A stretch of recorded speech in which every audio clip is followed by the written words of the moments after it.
There's nothing better than some lovey-dovey action to warm someone's heart in this upcoming cold winter. That's why for this video we'll be recalling all the top 10 romance anime of 2021. So, before we begin, be sure to subscribe if you haven't already, and press that bell icon and stay updated with all of our latest content that we are creating. And be aware of the following spoilers.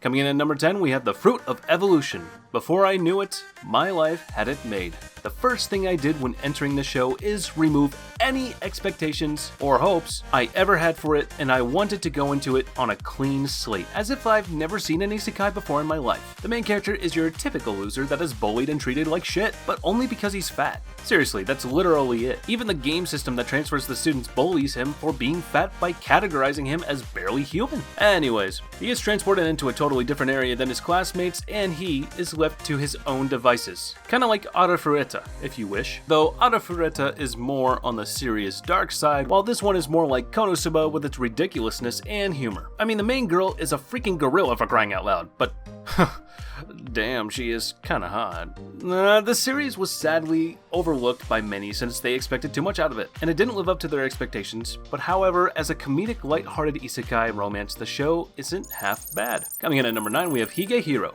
We all watched the show, and for those who didn't yet, I recommend you do for multiple reasons. But I will get into those soon enough. The main character Yoshida gets rejected by his boss after admitting to her that he likes her. After the cold rejection, he decides to sulk with his friend and drown himself in alcohol to forget his pain and misery. On that same night, he meets Sayu, a teenage minor runaway that left her home and has nowhere to go, which is later revealed that as her money was all spent, she started to do sexual favors to have a roof over her head. Y'all know what I mean, so don't act dumb. The relation between them isn't that much of a love relation at first, it is more of a normal father treating his own kind of relation, all while she tries to thank him the only way she knows, and he refuses to do so because she is a minor. FBI, open up!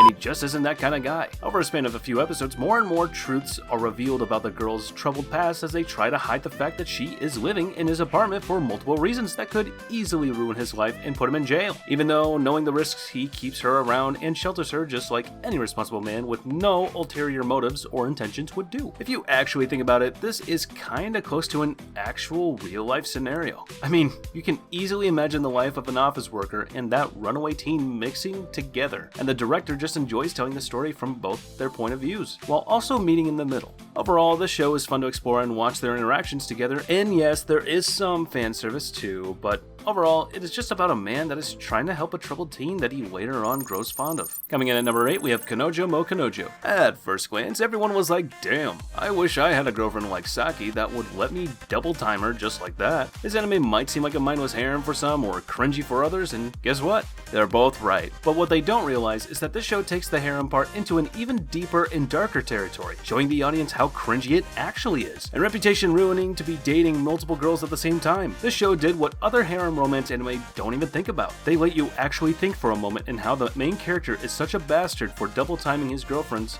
by calling him a cheater and double timer.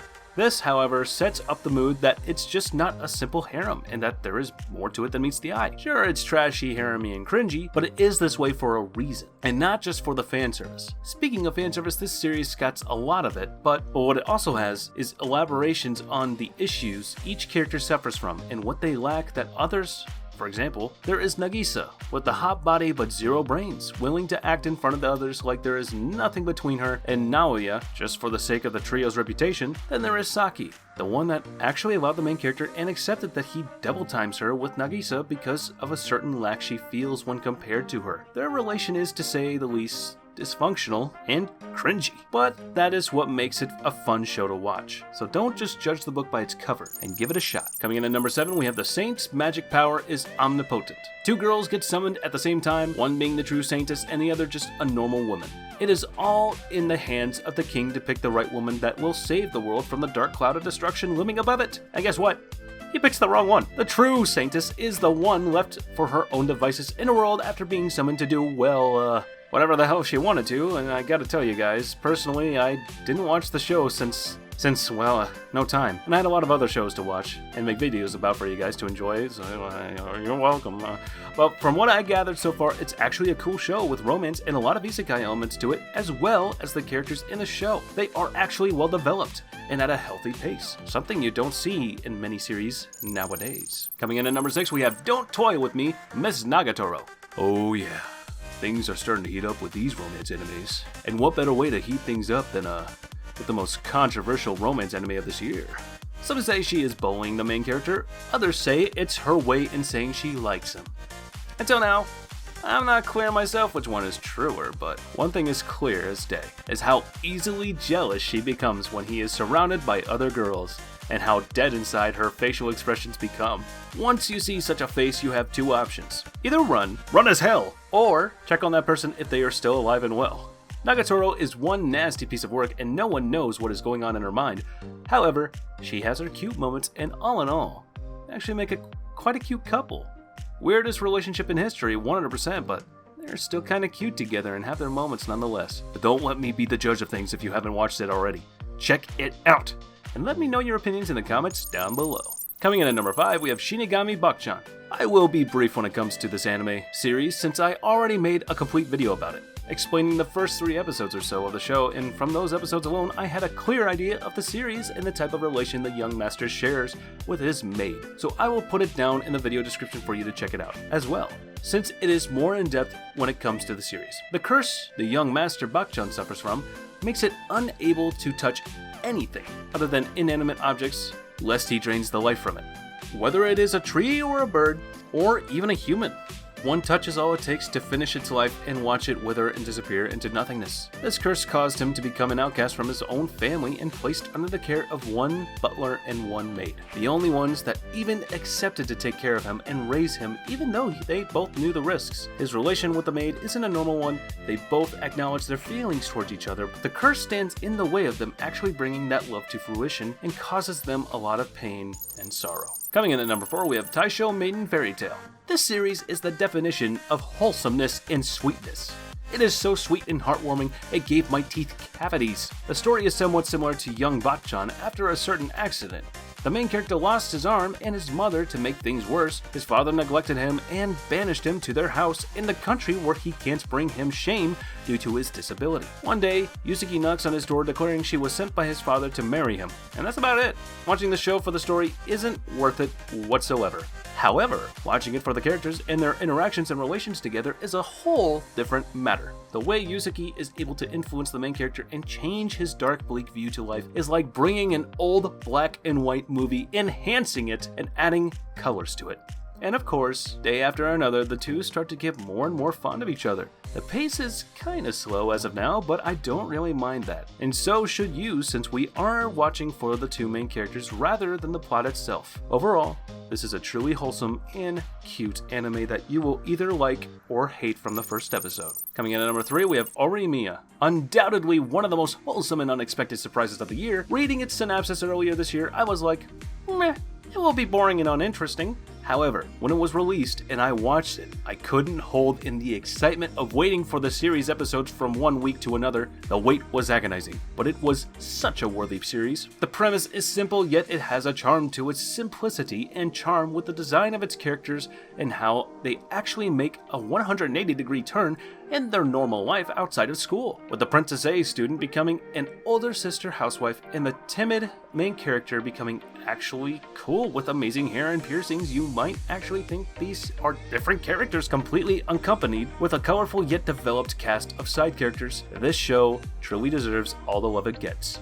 and I can't wait to see it getting a season 2. Coming in at number 2, we have Komi-san Can't Communicate. Yeah, I know, the show is more of a slice of life and comedy than that of a romance, but I will still put it in this list since, well, she's everybody's favorite stutterbox and I couldn't stop myself from inserting her into this video. Komi-san is such a funny and wholesome series, I went out of my way to actually add it to this list and talk about it so you guys would go watch it, since it's that good and it'd be a shame to miss it. From the poster of the anime series, you can clearly see how beautiful and hot Komi actually is. However, even though she is that cute and is smart nonetheless, she still seems lonely.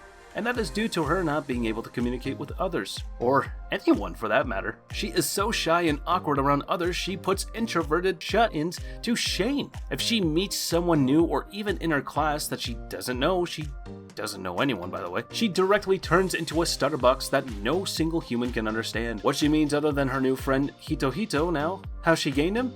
Well, he was knocked out cold by jealous students for sitting next to her in class. He wakes up and hears her say, meow, in the most adorable and cute way you can imagine. Though he lies about hearing her, she still runs away nonetheless, and since that day, he decided to help her get over her communication disorder and help her gain 100 friends, since she had none all her life. Trust me guys, you don't want to sleep into the show. It is wholesome, fun, and enjoyable. So please check it out. And number 1 goes to Fruits Basket The Final. Well, just as the name implies, this is the final edition in the trilogy, and with it, the story comes to wholesome closure, just like how wholesome all the seasons that came before were.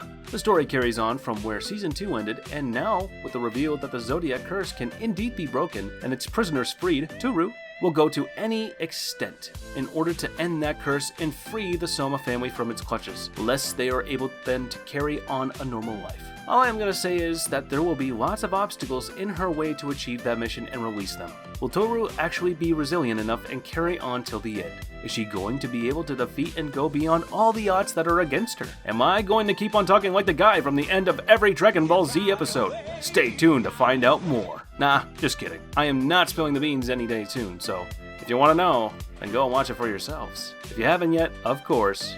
And since to watch this you need to watch the previous 2 seasons, I doubt that any one of you is sleeping on this season. And with that, we conclude our video.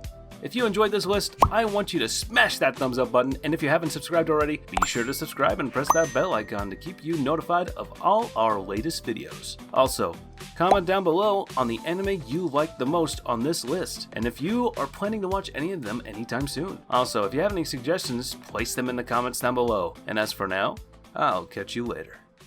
See you in the next one.